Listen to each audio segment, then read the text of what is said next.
المرسلين وعلى آله وصحبه أجمعين. رب اشرح لي صدري ويسر لي أمري واحلل عقدة من لساني يفقه قولي. ولا علم لنا إلا ما علمتنا إنك أنت العليم الحكيم.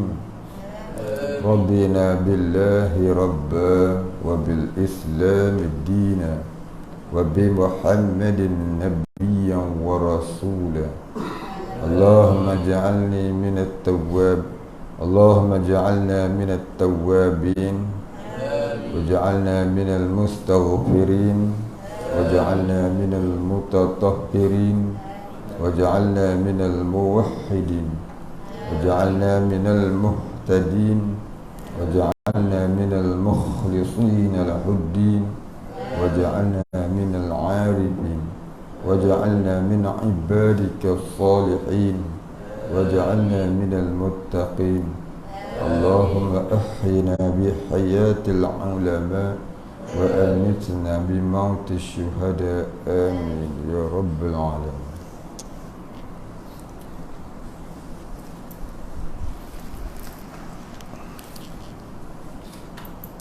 بسم الله الرحمن الرحيم.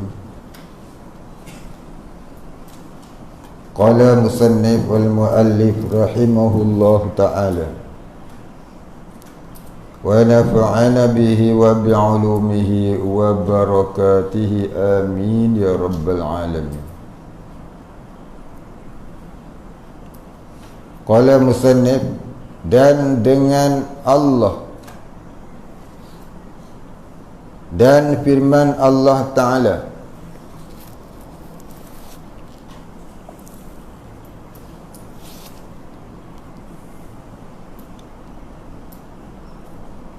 inna syirka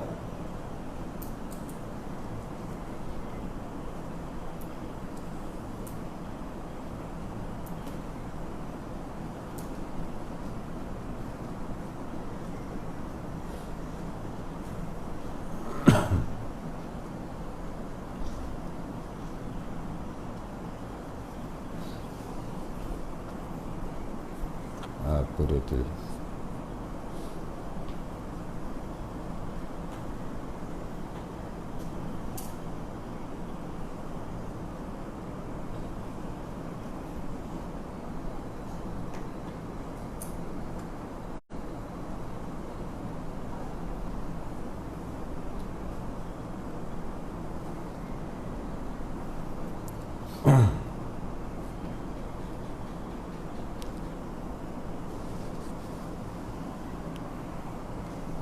Inna syirka la mazlumun azim.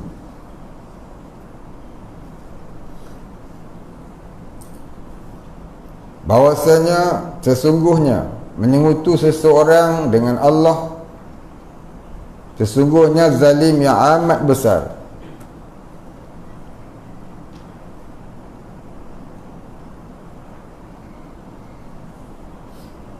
Dan lagi firman-Nya, innahu may yusyrika billahi faqad harramallahu alaihi al-jannah wa ma'wahu an-nar.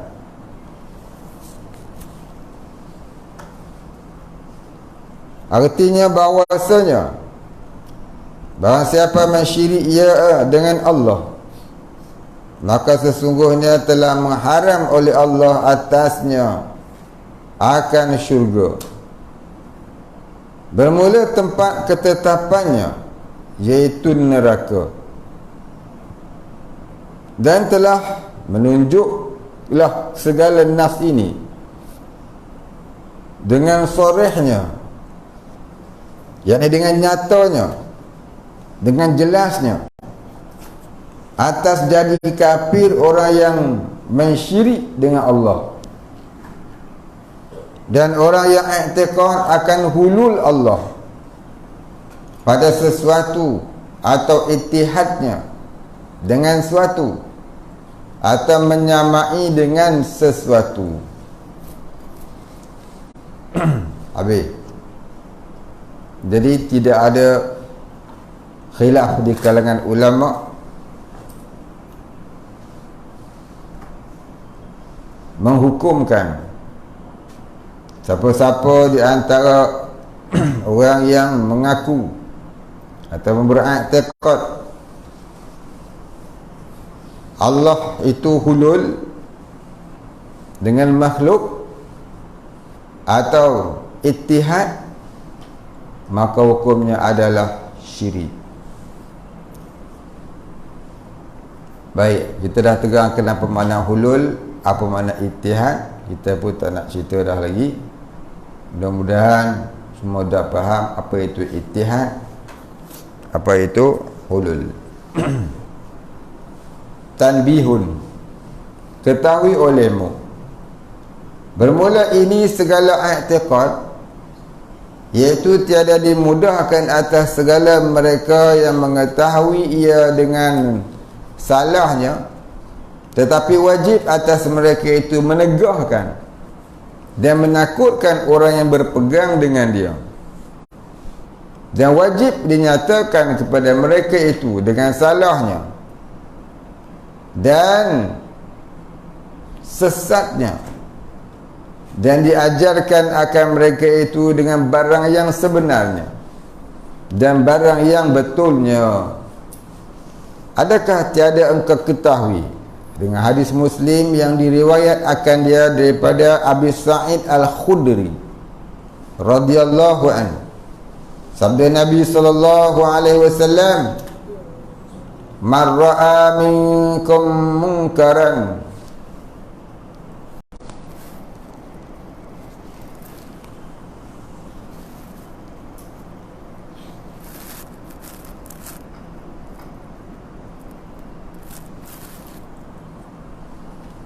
man ra'a minkum munkaran falyughayyiru biyadihi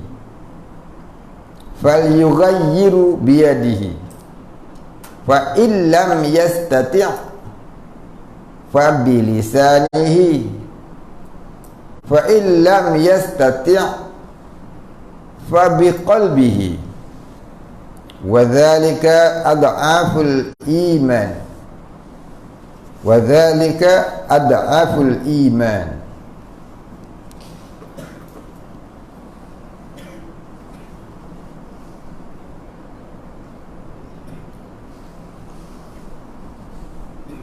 Dan berberi,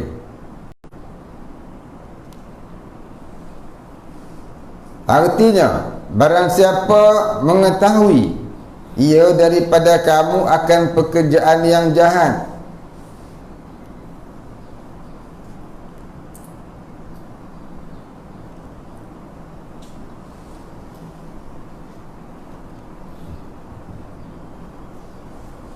maka hendaklah ia menghilang akan dia, dan hendaklah ia mencegah. Menghilang ini mencegah dengan tangannya, dan jika tiada kuasa ia, maka dengan lidahnya, maka jika tiada kuasa ia, maka dengan hatinya. Bermula yang demikian itu, iaitu dengan hati itu. Bermula yang demikian itu, iaitu dengan hati itu, iaitu terlebih dhaif iman, terlebih lemah imannya. Baik, hadis ni nak cerita tentang wajib siapa-siapa juga, sebagai wajib fardu ain, menyebarkan dakwah. Hadis ini mengatakan fardu ain, siapa-siapa yang melihat kemungkaran wajib dia cegah kemungkaran itu. Cuma caranya berbeza. Ada wajib dengan tangan, ada wajib dengan lidah, ada hanya wajib dengan hati. Siapa yang wajib cegah kemungkaran dengan tangan? Iaitu orang-orang yang ada kuasa padanya, ada pemerintah, ada kuasa memerintah, seperti pemimpin-pemimpin negara, sultan-sultan, raja-raja, Perdana Menteri, Presiden, siapa juga yang jadi ketua negara, dia fardu ain mencegah kemungkaran dengan tangannya. Apa maksud dengan tangan? Itu melaksanakan hukum jinayah ke atasnya, sama ada qisas ataupun ta'zir ataupun hudud dan seumpamanya. Yang kita belajar adalah kitab fiqh baru ni, hukum jinayah ada 4: hudud, qisas, ta'zir, diyah. Jadi pemerintah wajib menjalankan hukum ini. Al-Quran dia kata, "Man lam yahkum bima anzalallah wa ulaika humul kafirun aw zalimun aw fasiqun." Siapa yang tak menghukum dengan hukum Allah, maka ia kafir ataupun fasik ataupun zalim. Baik. Jadi yang wajib mencegah dengan tangan ialah pemerintah. Dengan tangan itu ialah dengan kuasa yang dia ada. Seperti menjalankan hukum pancung, hukum mati ke atas orang yang tidak solat. Pemimpin yang memerintah negara secara Islam, dia dinamakan negara itu negara Islam, adanya undang-undang Islam. Contohnya lagu mana? Contohnya orang tak solat. Orang tak solat hendaklah ditangkap dan disuruh solat.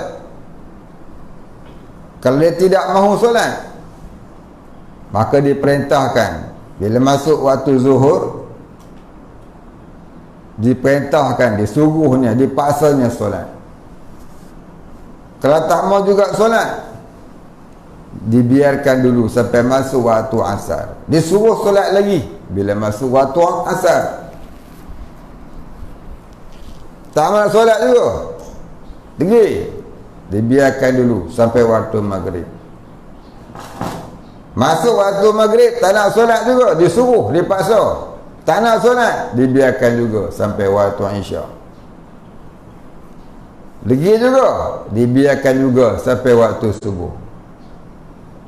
Sampai waktu subuh dia masih lagi tak nak solat. Sampai waktu duha diletakkan di publik, di tempat perhimpunan manusia. Tak kira di mana-mana, di jalan raya ke, di tepi jalan ke, ataupun di tempat yang khas, tempat laluan orang ramai, tempat orang ramai mudah nak tengok. Apa dia? Dihukum pancung sampai mati depan manusia, bukan dalam bilik gelap. Dihukum pancung sampai mati. Pasal apa? Pasal ini nak buat contoh, jangan siapa-siapa tinggal solat. 5 waktu kau tinggal solat, pancung. Ni kata hukum Islam. Tu baru nama negara Islam. Itu pun tak semestinya negara Islam lagi. Itu pun tak semestinya negara Islam lagi yang menjalankan hukum macam tu. Kalau langsung tak jalankan hukum tu, memang bukan lah. Memang bukan negara Islam lah. Jadi jangan siapa-siapa duk kenen kata negara Islam lah kalau tidak melaksanakan hukum itu. Itu satu contoh. Orang kata kenapalah tak sembahyang pun kena hukum pancung, bukan mencuri. Tak sembahyang ni lagi berat daripada mencuri. Punca umat Islam ada 2 bilion ke atas muka bumi ni yang tak ada power pada orang kafir. Orang kafir tunjuk selamba.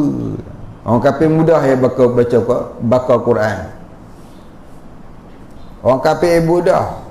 bakar Quran, pijak Quran, kencing atas Quran, hina agama Islam. Pasal apa? Pasal ada orang macam ni, pemimpin-pemimpin yang tak menjalankan hukum Islam. Orang kafir gelak tengok, dia kata dia agama Islam tapi hukum dia tak buat. Maka orang kafir ambil kesempatan untuk menghina sekali hukum Islam. Itulah jadi orang kafir mudah menghina orang Islam, menghina hukum Islam, bakar Quran, pijak Quran. Pasal orang Islam buat dulu. Pasal orang Islam buat dulu. Orang Islam sendiri pun tak nak pada Islam, maka dia patah lagi. Itulah punca agama. Dia diherdik manusia, dia maki hamu sebab orang Islam tu sendiri tak mau pada Islam. Dah orang tak mau pada orang Islam tak mau pada Islam, tiba-tiba bila kafir bakar Quran nak marah pula. Buat-buat marah, buat apa? Buat-buat marah.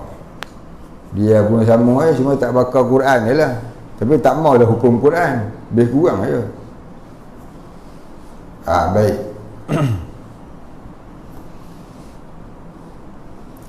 Itu kata dengan tangan. Siapa pula dengan lidah? Iaitu dengan suara, dengan bersuara. Iaitulah orang-orang yang ada kuasa untuk bercakap.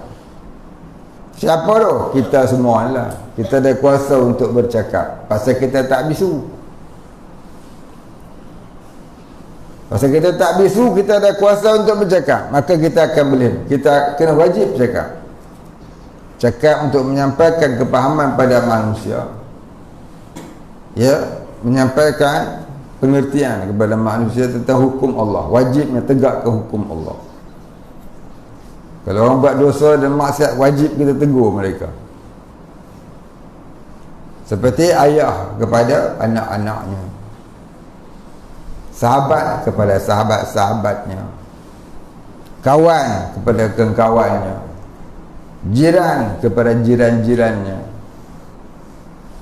Begitu seterusnya. Kalau itu pun tak mampu juga. Pasal apa? Takut kena penampar Jepun.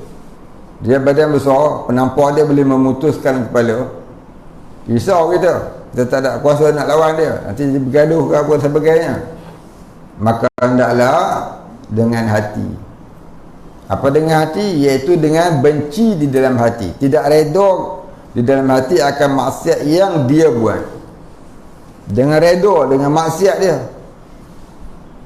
Ini bukan kata ya kita benci, bahkan kita bagi sokongan kepada maksiat dia.